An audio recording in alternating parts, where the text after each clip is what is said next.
আপনার এই প্রোডাক্টের দাম কত? এটার দাম হচ্ছে আপনার 1000 টাকা। 1000 টাকা। এখন আমি কিভাবে বুঝবো যে এই প্রোডাক্টটা আপনি আমার কাছে 1000 টাকা চাইলেন আর একজনের কাছে 2000 টাকা চাবেন না? বলেন, এই প্রতারণাগুলো তো আপনি করতে পারেন না, তাই না? এটা তো প্রতারণা, স্পষ্ট রকম প্রতারণা। জি, ভালো আছেন? আপনি একটু প্রোডাক্টগুলো দেখেন, আমাদের সহযোগিতা করেন, যে কোনো একটা দেখেন, আমরা সহযোগিতা জাস্ট দেখে যাবো। ওই দেখে যে ডাব বা পন্ডস কোনো কিছু একটু দেখেন, আপনি দু একটা করে র্যান্ডমলি দেখেন দেখেন। জি জি, এটা কি বাহিরের? একটু যে ডাব শ্যাম্পু বা বডি লোশন নাকি ওটা উপরে মিল্ক? হ্যাঁ হ্যাঁ, একটু নামান। তারপরে একটু হেড অ্যান্ড শোল্ডার আর প্যান্টিনটা, এটা তো বাংলাদেশে অনেক প্রচলিত জিনিস। ওই যে উপরে একটু কি নিয়ে একটু উঠেন, হেড অ্যান্ড শোল্ডার আর প্যান্টিন ওখান থেকেই নামান। পাশেরটা দেন, প্যান্টিন দেন। এটা কি? এটা হলো ফেস ওয়াশ। ফেস ওয়াশ আর কি কোনটা আছে যে সিম্পল? আচ্ছা, যে ট্রি ট্রি দেন তো, টি ট্রি নামে একটা ফেস ওয়াশ আছে, দেখেন ওই যে সবুজ কালার, টি ট্রি। টি ট্রিটা একটু দেন, টি ট্রিটা একটু দেন। এই মোবাইলটা একটু না, আপনাদের এই শপের নাম কি? এটা হচ্ছে আমাদের এক্সপোজ। এক্সপোজ। এই কি আপনারা তো কসমেটিক্স বেস না দোকান? এগুলো আনেন কই থেকে আপনারা? এটা আমাদের বিভিন্ন একটু কিছু না মনে করলে এখন দিন একটু, হ্যাঁ বলেন। আমাদের মানে কিছু লোক আছে, এটা দিয়ে যায় আমাদের আচ্ছা আচ্ছা, লাগেজ প্রোডাক্ট। লাগেজ প্রোডাক্ট না? আচ্ছা আচ্ছা, লাগেজ প্রোডাক্ট আসলে কে দিয়ে যায়? মানে লাগেজ প্রোডাক্টের কোনো ভিত্তি আছে বলেন তো, আপনি নিজেই বলেন। না, লাগেজ প্রোডাক্টের কোনো ভিত্তি নাই। এই প্রোডাক্টগুলো তো আসলে মানসম্মত? বিএসটি এর অনুমোদন আছে? না, বিএসটি এর অনুমোদন নাই? বিএসটি থেকে কোনো টেস্ট করেন নাই? বিএসটি এর কোনো ছাড়পত্র নাই? এটার কি মান আছে? মানে আপনি নিশ্চিত যে এটা হেড অ্যান্ড শোল্ডারেরই পণ্য? না, যেহেতু বিএসটি আর নাই সেক্ষেত্রে আমি এটা বলতে পারবো না। ধন্যবাদ। সেটাই, যে এই পণ্যটা আপনাকে ডাবের অরিজিনাল পণ্য কিনা এটা প্রমাণ করার আপনার কোনো সুযোগ নেই। না। আমি বললাম যে এই পণ্যটা ডাবের না, নিম্নমানের, আপনিও বলতে পারবেন না যে এই পণ্যটা ভালো। আপনি যে এই যে এত সুন্দর করে চাকচিক্য করে সাজিয়ে রাখছেন, তো আপনার বক্তব্যটাই শুনি আমরা। যে আসলে মানে বিষয়টা হচ্ছে যে আমার এখানে যে আমরা যারা এই প্রোডাক্টটা আসলে সবাই ইম্পোর্ট করে না।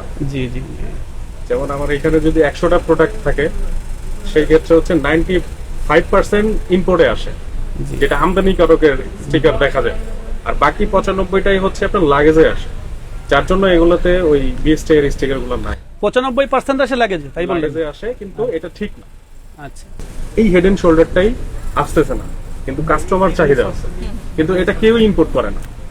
সেই ক্ষেত্রে দেখা গেছে যে আমি বিজনেস করি, কাস্টমার চাহিদা অনুযায়ী আমার এই প্রোডাক্টটা রাখতে আমার কথা হচ্ছে। হচ্ছে কি, কাস্টমার চাহিদা যদি এই প্রোডাক্টটা থেকে থাকে, হ্যাঁ, তাহলে কি করতো? কাস্টমার চাহিদা যদি থেকে থাকে, যদি আপনার লাগেজ পণ্য ভাবে যদি না ঢুকতো বাংলাদেশে, তাহলে কিন্তু ইম্পোর্টার সৃষ্টি হয়ে যেত, হ্যাঁ, হ্যাঁ, এবং এটা ইম্পোর্টার ঠিক আছে। কিন্তু ইম্পোর্ট করতো যে আমার দেশে এই প্রোডাক্টের চাহিদা আছে, চাহিদা আছে। সুতরাং আমি ইম্পোর্ট করবো এই প্রোডাক্টটা। এখন যেহেতু ইলিগাল একটা ওয়ে সৃষ্টি হয়ে গেছে, যা লাগেজ ভাবে চলে আসতেছে পণ্য, এইভাবেই চলে যাচ্ছে, সেই জন্য চলে কি আসছে। করেছে, ইম্পোর্টাররা তাদের আগ্রহ হারিয়ে ফেলেছে। এই জন্য কিন্তু আলটিমেটলি কি হচ্ছে, আমার বাংলাদেশ সরকার ভ্যাট ট্যাক্সে বঞ্চিত হচ্ছে। বঞ্চিত হচ্ছে, মারাত্মকভাবে বঞ্চিত হচ্ছে। আমাদের বিশাল একটা বাজেট নিয়ে কিন্তু কাজ করতে হয়। এই বাজেটগুলো কিন্তু এই ধরনের ভ্যাট ট্যাক্স আদায় করে কিন্তু সেটা দাঁড় করানো হয়। এখন যদি আমার সরকার যদি এইভাবে প্রতারিত হয়, তাহলে আলটিমেটলি কি করবে? মানে আমাদের যেইভাবে আমরা বাজেটটা আমাদের দরকার, সেই পরিমাণ আমরা কি সেটা আমরা রাজস্ব। তার মানে মারাত্মকভাবে আমরা একটা ঘাটতি বাজেটে পড়ে যাবো, ঠিক আছে? তার মানে রাজস্বটা কিন্তু আদায় হচ্ছে না। এই জন্য আপনাদের প্রতি আমাদের অনুরোধ থাকবে, ব্যবসায়ীদের, আপনারা এটাকে নিরুৎসাহিত করেন। যেটা প্রপার ওয়েতে যেটা ঢুকে বাংলাদেশে, সেটা আপনারা দোকানে রাখেন। যেটা প্রপার ভাবে না ঢুকে, সেটা আপনারা রাখবেন না, ঠিক আছে? পাশাপাশি আমি একটু বলি, পাশাপাশি রাজস্বর পাশাপাশি এই আপনি এরকম একটা বসুন্ধরার মতো একটা প্রতিষ্ঠান, বসুন্ধরা সিটিতে, এখানে কিন্তু অনেক এলিট শ্রেণী আসে বা মানে তারা চিন্তা করে যে আমি বসুন্ধরা যে একটা মানসম্মত পণ্য পাবো, যে আমরা অন্য জায়গা থেকে নিলে হতে পারে সেটা নকল, হতে পারে সেটা মানহীন, বা হ্যাঁ একটা আস্থার জায়গা বসুন্ধরা সিটি যদি আপনারা বলেন, তো বসুন্ধরা সিটির আস্থার জায়গা যদি হয়, সেই আস্থার হলো আপনার দোকানটা। আপনারা একদম ফ্রন্টে একটা দোকান নিয়ে বসে আছেন, তো সেই প্রোডাক্টটা আপনি রাজস্বর পাশাপাশি এই প্রোডাক্টটা আপনি বিএসটিআই থেকে টেস্ট করছেন না। তার মানে কি, আপনার যতক্ষণ পর্যন্ত মানুষ পরীক্ষায় না হয় আপনার ভিতর আপনার শরীরে ডায়াবেটিস আছে কি না সেটা কি শনাক্ত করবে কিভাবে? আপনার টেস্ট করার পরে আপনার রক্ত পরীক্ষা করে কি করবে যে ডায়াবেটিস টেস্ট ধরা পড়েছে, অথবা আপনার শরীরে কোনো সমস্যা আছে বা ভালো আছেন আপনি, মানুষ রেগুলার তো চেক আপ করে।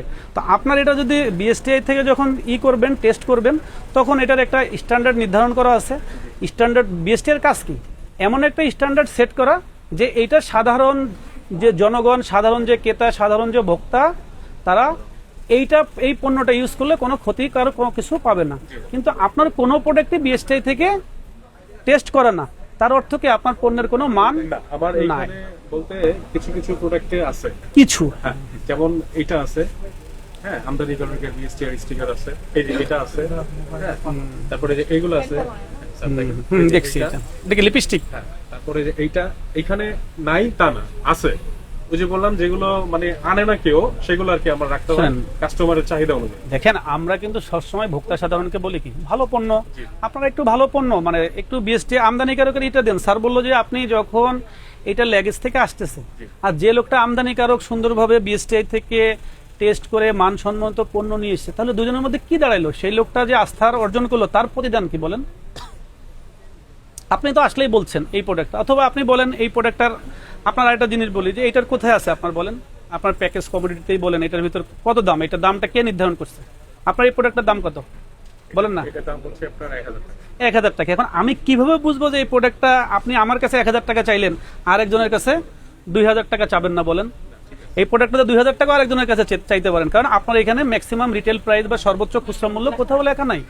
এই প্রতারণাগুলো তো আপনি করতে পারেন না, তাই না? এটা তো প্রতারণা, স্পষ্ট রকম প্রতারণা, যে আপনি কাস্টমারকে ম্যাক্সিমাম রিটেল প্রাইস, একজন সাধারণ কাস্টমারের অধিকার আছে যে এই প্রোডাক্টটার দাম কত এটা দেখেই কেনা, আমদানি করে স্টিকার কেনা, ঠিক আছে? একটু জি, আমরা এরকম চেষ্টা মানে এখন থেকে এটাই করব, যাতে আর আমদানি কতদিনের মধ্যে করবেন বলেন? হ্যাঁ, একটা ইনশাআল্লাহ। সময়- আপনারা একটা সময় বেঁধে দিই আমরা আপনাদের, আর্লি করব। আপনারা 1 সপ্তাহ সময় নেন বা 15 দিন সময় নেন, ম্যাক্সিমাম 15 দিন সময়। আমরা চাই এই মার্কেটে আমাদের ওই যে আছে, আমরা যাওয়ার সময় বলবো, আমরা ওনাকে বলবো যে আপনারা 15 দিনের মধ্যে, স্যার একটা সুন্দর কথা বললো যে আপনারা সবাই যদি ইম্পোর্টেড বেচে, যদি লেগেজ কেউ না বেচে, তাহলে তো আর অন্যটা নিরুৎসাহিত হবে, ওটা তো পাবলিকও পাবেও না, পাবলিককে তো আপনারাই ফোর্স করতেছেন, ঠিক আছে? তাহলে কি 15 দিন আপনি বলেন আপনার কথা, আমরা আবার আসবো আপনার এখানে। খুব আর্লি এটা চেঞ্জ করব না, আর্লি একটা সময় দেন, আপনি বলেন, আমরা সেটা আমরা আবার তদারকিতে আসবো। সেদিন এসে আপনার কোনো কথাই শুনবো না, কারণ আপনি শিক্ষিত মানুষ, আপনি একটা কথা দেন আমাদের। আমি খুব দ্রুত এটা চেঞ্জ করে ফেলবো স্যার। একটা টাইম নেন আমাদের কাছ থেকে, আমি টাইম নেন। টাইম বলতে তাহলে আমার দেখা গেছে যে এটা যদি আমি পাই প্রপার ওয়েতে লিগালি, যে যদি আমদানি করে আসছে, না, এটা পাওয়ার সুযোগ নেই আপনাকে। আমরা বলি আপনাকে আমদানিকৃত যেটা বিএসটিআর বাধ্যতামূলক পণ্য, ওইটাই রাখতে হবে। বিএসটিআর বাধ্যতামূলক যে পণ্যগুলো, আপনাকে সেটা বিএসটিআই থেকে টেস্ট করে ছাড়পত্র নিয়ে আমদানিকারকের পূর্ণাঙ্গ ঠিকানা দিয়ে এবং সর্বোচ্চ রিটেল প্রাইস দিয়েই আপনাকে বেচতে হবে, এটার কোনো বিকল্প নাই। ঠিক আছে। আপনি 15 দিনের মধ্যে এইগুলো সবকিছুর সংশোধন করবেন, ঠিক আছে? আপনার প্রতিদিনের সঠিক এবং নির্ভরযোগ্য সংবাদ সঙ্গী নতুন প্রহরের সাথে থাকার জন্য ধন্যবাদ।